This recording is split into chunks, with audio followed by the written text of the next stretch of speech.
What's up, folks? So this morning, well, a couple days ago now, because I heard about this over the weekend. The X-Wing Alliance, the XWA, officially announced their version 3.0 or version 3.2 of their beta points update that they're working on in preparation for taking over points updates and balance changes from Atomic Mass Games at the end of the competitive season that ends in Adepticon 2025. There's a quick recap. We're looking at November 2024. It's the first week of December, so you may have heard about these already, but I wanted to go ahead and run through the changes that they've made, just talk about it real quick. We're not going to see the points document itself. I'm looking through the points revision document. The points document on the X-Wing Alliance website, which I'll link to, has the current points. This just explains what the changes are and some of the reasoning as to why. So jump right through it. Got Ollie Pocknell, the points lead, Greg Kasham, Kasham, I am so sorry. Cashmanian, there we go. Dale Cromwell and Catherine Nixera, volunteer community group, not affiliated in any capacity with Lucasfilm or Asmodee. Got to say that. Note from Ollie: Hey pilots, we're deeply grateful to everyone who's taken the time to complete our beta test surveys. There is also a feedback form if you're playing with these or older points, hopefully these. Go ahead and make sure to fill out the form to let them know what you think, because this all gets better the more feedback we get. I'll link to that too.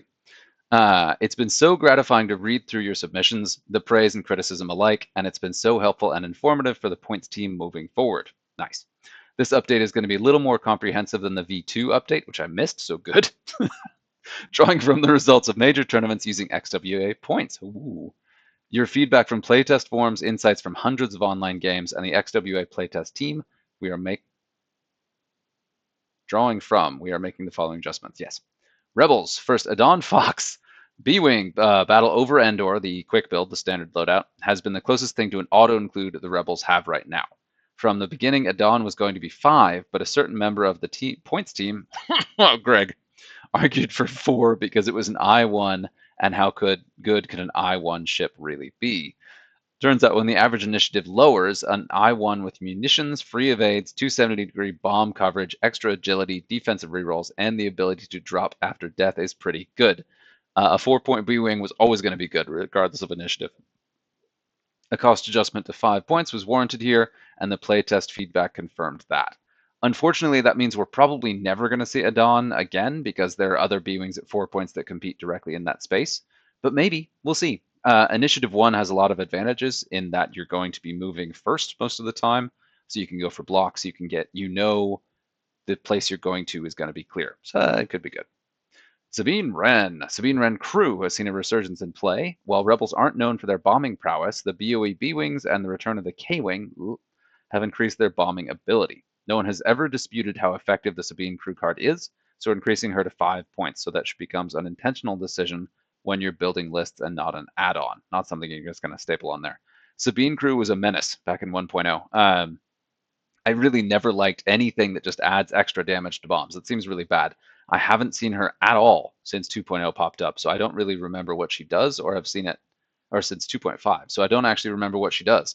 But as I recall, she just makes bombs more dangerous, which is very good considering how many bombs are flying out of Rebels these days. I'm actually surprised that she hadn't come up when the battle over Endor B-Wing pair first popped up, but yeah.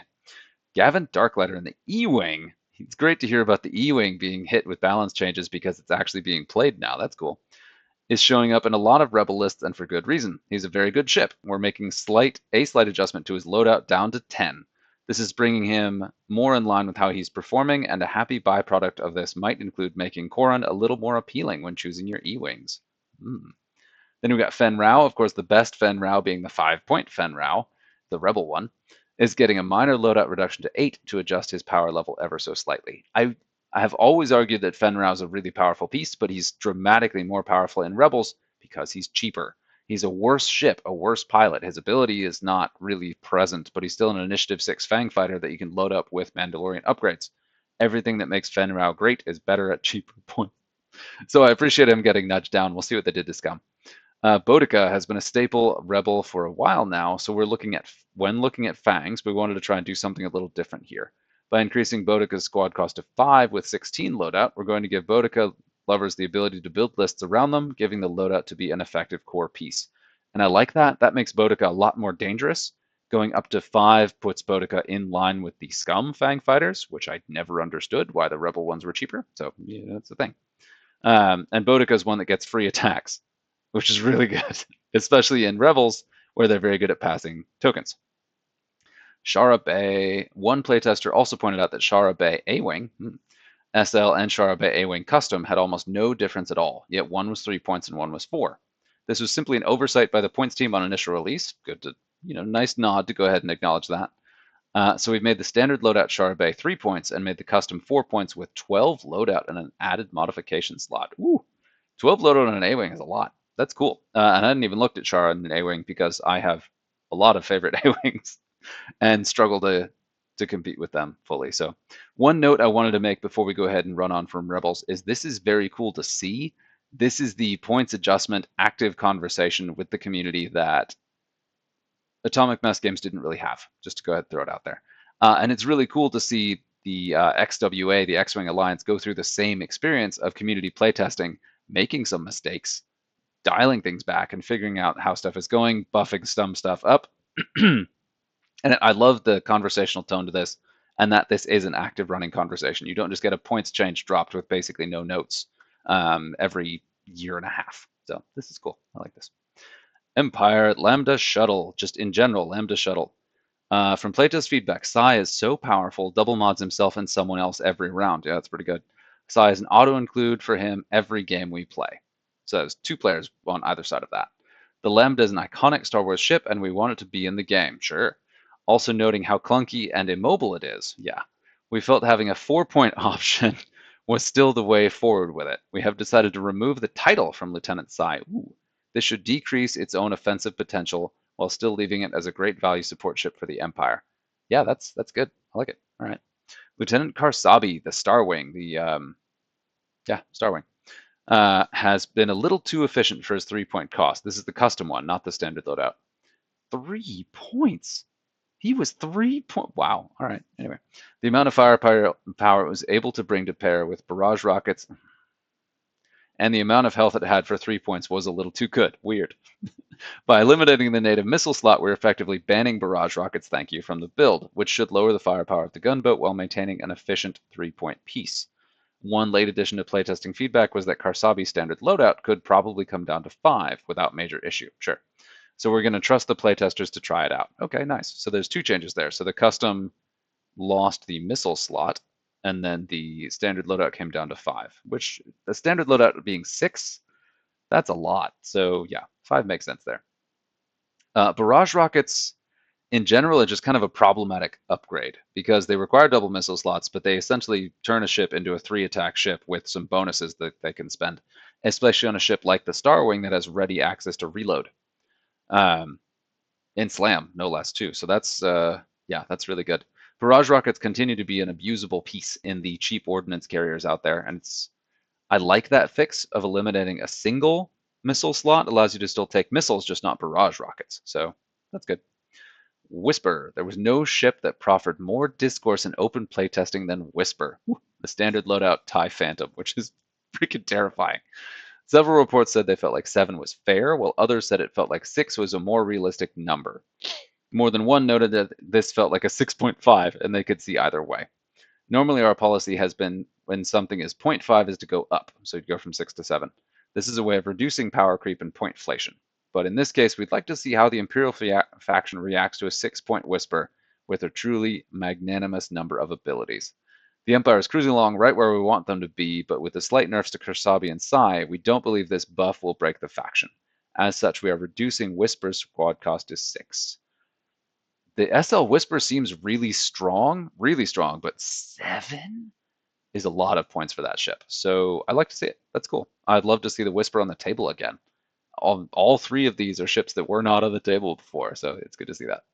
Patrol Leader VT-49 Decimator is getting an extra crew slot. Nice. Give you more options in how you can spend your 19 loadout points. And potentially another Death Troopers Palpatine carrier. But yeah, there we go.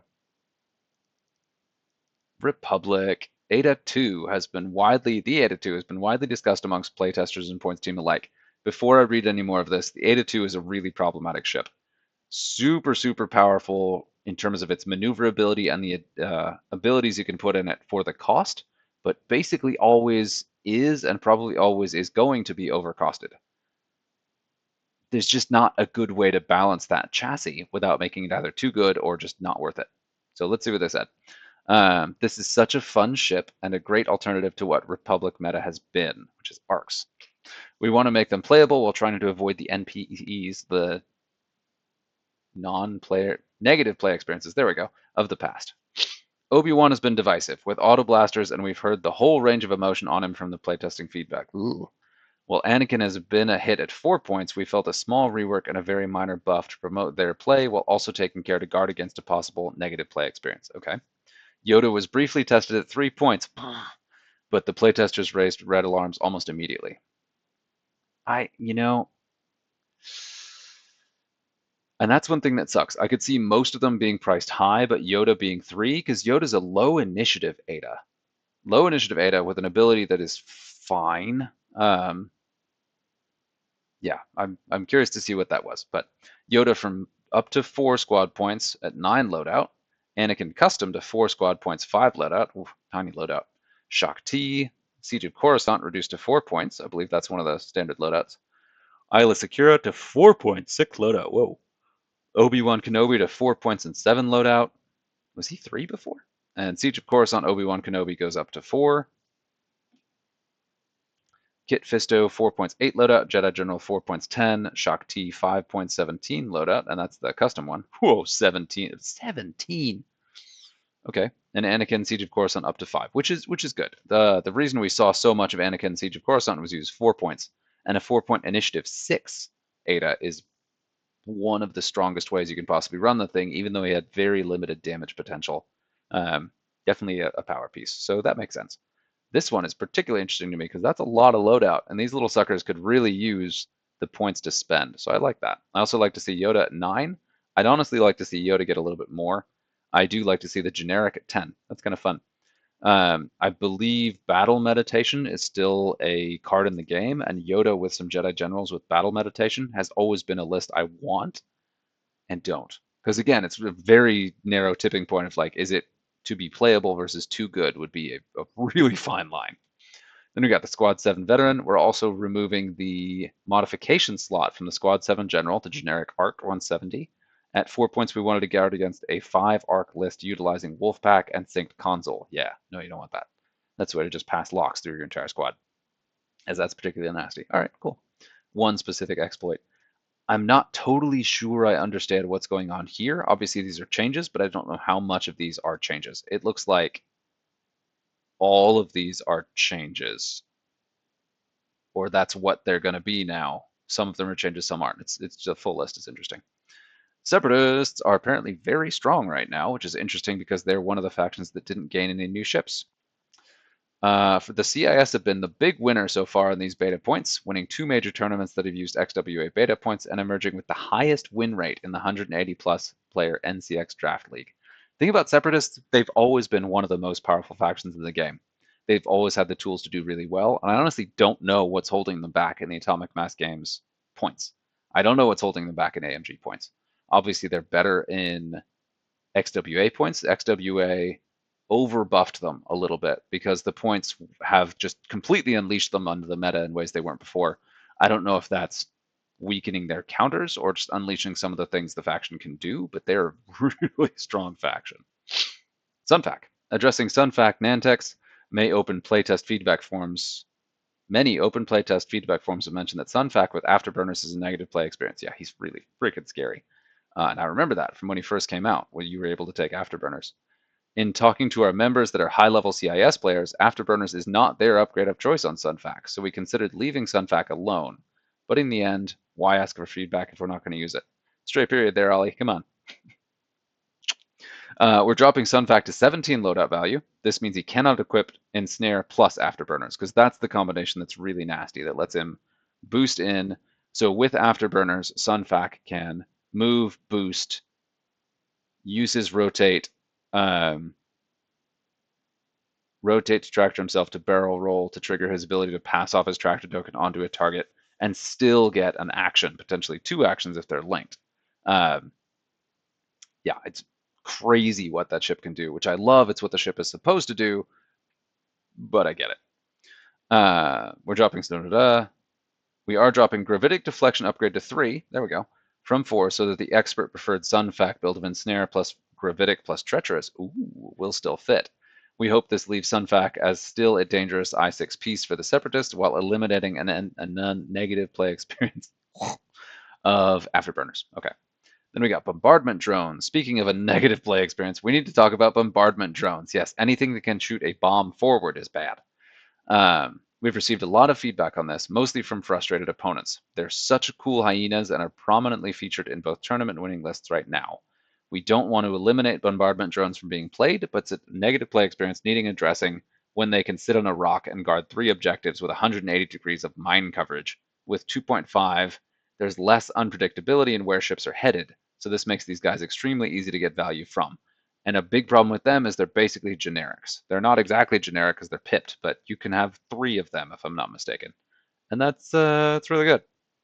So we're making the following changes. Prox mines are going up to 9. I was shocked when prox mines went down to the low as they were. This should reduce the amount of them we see, while also making some of the other bomb mine choices more appealing. Yeah. Still leaves them available to bombardment drones, but won't let you use delayed fuses with them. Also, bombardment drones are losing their config slot. There it is. So they cannot sit on a rock and guard objectives with mines. They will have to keep moving because they won't have the config to land on them. Overall, these are very minor nerfs to CIS that will keep the faction highly competitive while also eliminating a couple of negative play experiences we have been monitoring. Good changes. On the whole, it leaves the power of the faction untouched. And yeah, seems good. Separatists are still very good. First Order. Also, in terms of raw stats on every single individual ship, First Order has the best ships in the game, hands down.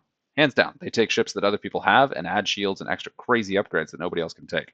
Yeah, it's wild. I'm surprised we don't see more First Order players.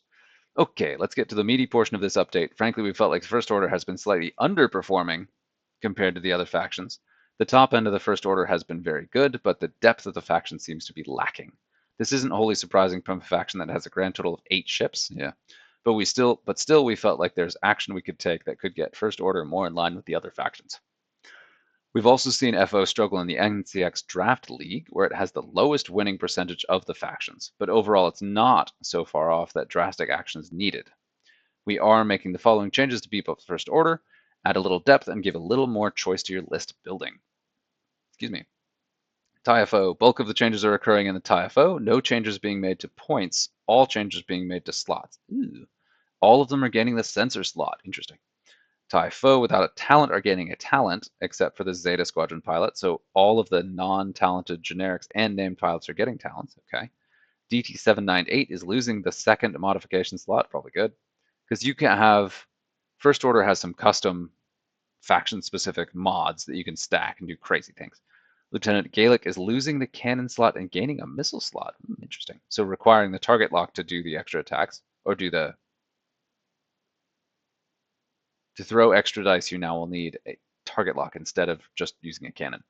Null is gaining a modification slot. Scorch gaining a missile slot. Static losing a cannon slot. Ooh. Ember up to 10 loadout. Oh, okay. Lieutenant Lehuse, TIE SF, Ember the TIE Baron, is losing 1 missile slot, so you can't take 2, which is probably good. Backdraft is going up 1 squad point to 5. Whoa. And gaining 8 loadout to go up to 15. Nice. Also gaining a modification and missile slot. Wow. Okay. Backdraft got a big buff. Blackout, the TIE VN. Silencer? Yeah. Is being reduced to 5 points. Ooh. And similarly, reduction to 6 loadout. Sure. Red Fury Zealot, the TIE Whisper generic, being reduced to 3 squad points and losing its config slot. Ooh, I don't know if that's going to hurt that much. A 3-point TIE Whisper is still really freaking good. Still has a native 3-die attack if you get that bullseye. It is our hope that these changes ever so slightly bump FO players' ability to build lists and bring the faction in line with the others. Yeah, I think that will probably do it. So this is pitched as a buff, but several things feel like a nerf, but a lot of talent upgrades, which allows them to take the First Order specific stuff of the Proud Tradition, False Tradition. There's a lot they can do with that. And I'm not as familiar with the faction as I should be, aside from just getting wrecked by them repeatedly in games. All right, resistance, no changes. There are currently no changes to resistance. We're very happy with what we're seeing from the faction, and open playtesting has brought up no issues within the faction. I would be willing to bet people are just sort of sleeping on how scary Ray Falcon is, but we'll see. This is an interesting one. Oh, hang on. I peeked. Scum as a faction has been performing adequately, but they still struggle to play scenarios. Scum doesn't have as many token sharing, passing, passive options as other factions do, which makes playing scenarios tough. That's always been the biggest faction or challenge of the faction. And this is always the tipping balance point, right? Is you either the thing is that they don't cooperate well. There are very few cooperative synergistic abilities within Scum, which makes sense. But then to balance that out, the individual ships have to be so good that they don't need it, which often tips them over to power the curve. But for several years now, they've been well behind it. So I'm glad to hear they're doing well, but that note is a really important one in terms of Scum. Therefore, a larger amount of Scum pilots need to come from ship kills. Yeah, some points, excuse me. We've heard some grumbling about Scum, particularly Fangs in playtesting, noting they feel a bit underpowered, which they have been for a long time. Fang aficionados be darned. We didn't see Fangs hit competitive play in a really meaningful way until they were released in Rebels, and all of them were cheaper. Just saying. While Scum's performance hasn't shown a significant decline in comparison to everyone else, there are a couple baby steps we can make to lift them up ever so slightly, and I was given permission to say that Scum reinforcements are on their way. Now, does that mean what we're looking at here, or is that something else, Ollie? What are you getting at? You're the points lead. Okay, Old Tarok Fang up to 11 loadout to adjust his power level to a more accurate position, which I assume that's an increase. Fen Rao going down to 5. So 5-point Fen Rao has always been the super power piece. I understand you don't want Scum Fen to be super abusive where he can be, but it's good. Loadout to 3. This is a significant boost to Fen Rao, and I think he'll become an auto-include in Scum now. So we will be paying very close attention to how Fen performs. You could see an emergency update restating it to 6 if it's too good, so please submit test results. Play your 5-point Fen Rouse. The thing about Fen and the thing about the Scum, one of the other reasons that the Rebel Fangs do so well is there's so much cooperative token sharing and boosting and synergy within Rebels. Like you get Leia crew and suddenly you're unlocking your entire squad's Fang Fighter maneuvers because they can do a lot of things they couldn't otherwise. Pass them tokens, change the tokens from focuses to evades. There's so much that Rebels can do to make them dangerous that has sort of creeped over into thinking that Scum Fangs are too good, which they are not. They are boom or bust. They either will spectacularly annihilate somebody or they will just go poof at a range 3 attack in a second. They're TIE interceptors. That don't have double reposition and don't have the evade action or any of the defensive abilities that make interceptors so good. So I love Fang Fighters. I love them, but they've been a constant frustration, and I'm very curious to see how this goes. So let's try the 5-point Scum Fen. And upgrades, this is, I believe, our last page. We've got Proximity Mines getting a point increase to 9. Gravitic Deflection CIS upgrade getting a point decrease to 3. Sabine Wren Crew is getting a Rebel Crew getting a points increase to 5. And this is beta version 3 of the XWA points beta. Please keep leaving feedback. Please fill out your feedback forms. Please keep leaving feedback and playtesting these points. Every bit of information is extremely important and valuable, and I promise it's being read. And hopefully, as you can see in this update, it is being listened to. I think this is a really good way to present the thought process, the changes being made, and really highlight that it is based on player feedback. So this is very exciting. So hopefully this encourages you to do it too. I am done talking. Happy flying.